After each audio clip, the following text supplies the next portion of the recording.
ज्योतिरादित्य सिंधिया को मंत्रिमंडल से निकालेंगे पीएम मोदी। सिंधिया की राज्यसभा सदस्यता पर भी छाया संकट। ज्योतिरादित्य सिंधिया ने दिया झूठा शपथ पत्र। कांग्रेस अब सिंधिया को सजा देने के मूड में है। हालात ऐसे तैयार किए जा रहे हैं कि सिंधिया के पास न मंत्री पद रहे और न सांसद पद। सिंधिया की घेराबंदी शुरू हो चुकी है। सिंधिया को घेरने की कोशिश तो 2 साल से हो रही है, लेकिन कोशिश सफल होते अब दिख रही है। 2 साल पहले सिंधिया कांग्रेस के महाराज हुआ करते थे, लेकिन आजकल महाराज बागी हो गए हैं। 11 मार्च 2020 को सिंधिया बीजेपी में शामिल हो गए। सिंधिया बीजेपी में गए, लेकिन वो ना तो कांग्रेस को भूल पा रहे हैं और ना ही कांग्रेस सिंधिया को।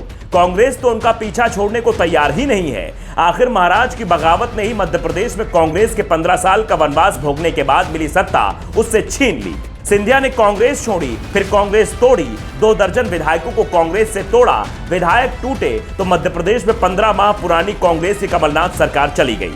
कमलनाथ मजबूर हुए, विधानसभा में विश्वास प्रस्ताव लाना पड़ा। बहुमत था नहीं, क्योंकि विधायक नहीं थे। उन्हें तो सिंधिया अपने साथ ले गए थे। कमलनाथ बहुमत साबित नहीं कर पाए, इस्तीफा देना पड़ा। बीजेपी के शिवराज गद्दी पर आए, बहुमत भी साबित कर दिया और फिर से बीजेपी सत्ता में आ गई। सिंधिया के जाने का दुख कांग्रेस नेताओं को ज्यादा नहीं था, दुख था तो सत्ता जाने का। वो सत्ता जो 15 साल बाद आई थी और 15 महीने बाद चली गई। मध्य प्रदेश में बीजेपी को विपक्ष की कुर्सी से सत्ता पक्ष की कुर्सी तक कांग्रेसियों ने पहुंचाया था, या यूं कहें कांग्रेस के बागी विधायकों ने पहुंचाया था। इसका सभी को फायदा हुआ। बीजेपी को सत्ता मिल गई, बागी विधायकों की विधानसभा सदस्यता गई, लेकिन मंत्री पद मिल गया। बाद में बीजेपी का टिकट भी मिल गया। ज्यादातर चुनाव तो जीत गए, जो हार गए उन्हें दूसरा मलाई वाला पद मिल गया। सिंधिया को भी इसका इनाम मिला। पहले राज्यसभा पहुंचे, फिर केंद्र में मंत्री बनाए गए। बीजेपी में पहुंचकर सिंधिया सत्ता सुख भोग रहे हैं, लेकिन मध्य प्रदेश कांग्रेस सत्ता पाकर भी विपक्ष का रोल निभा रही है। विपक्ष की बेंच पर उसके नेता बैठे हैं। विपक्ष में कांग्रेस को लाने वाले सिंधिया को लेकर पार्टी में अभी भी बेचैनी है। सिंधिया की घेराबंदी हो रही है। सिंधिया मध्य प्रदेश के ग्वालियर चंबल क्षेत्र से आते हैं, इसलिए उन्हें घेरने के लिए कांग्रेस ने यहीं के नेताओं को लगाया है। मध्य प्रदेश कांग्रेस के सबसे वरिष्ठ विधायक है डॉक्टर गोविंद सिंह। 7 बार के विधायक हैं, 6 बार कांग्रेस के टिकट पर जीते हैं। भिंड जिले की लाहार सीट से विधायक हैं। कमलनाथ की सरकार में कैबिनेट मंत्री थे। सहकारिता, जीडीए जैसे महत्वपूर्ण मंत्रालय इनके जिम्मे थे, लेकिन अचानक सब चला गया। गोविंद सिंह इसके लिए सिंधिया को जिम्मेदार मानते हैं। सिंधिया जब कांग्रेस में थे, तब भी गोविंद सिंह के साथ उनके रिश्ते दोस्ती कम दुश्मनी वाले ज्यादा थे। पार्टी में साथ थे, इसलिए हाथ मिलाना पड़ता था, लेकिन अब दुश्मनी खुलकर निभाई जा रही है। डॉक्टर गोविंद सिंह ने सिंधिया को चुनौती दी है, कोर्ट का दरवाजा खटखटाया है, दावा किया है कि सिंधिया झूठ बोलते हैं, झूठा शपथ पत्र देते हैं, इसलिए उनकी राज्यसभा की सदस्यता खारिज की जाए।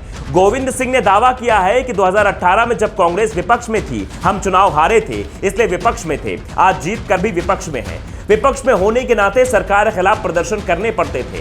कांग्रेस नेताओं पर मामले दर्ज होते थे। 2018 में भी कांग्रेस नेताओं पर मामला दर्ज हुआ। भोपाल के श्यामला हिल्स थाने में एफआईआर लिखी गई। कमलनाथ, दिग्विजय सिंह के साथ ज्योतिरादित्य सिंधिया का नाम भी इस एफआईआर में दर्ज हुआ।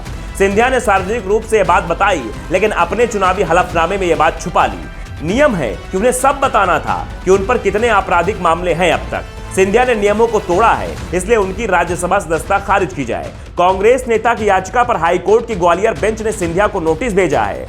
नोटिस कमलनाथ और दिग्विजय सिंह को भी भेजा है, क्योंकि इन दोनों के नाम भी एफआईआर में थे।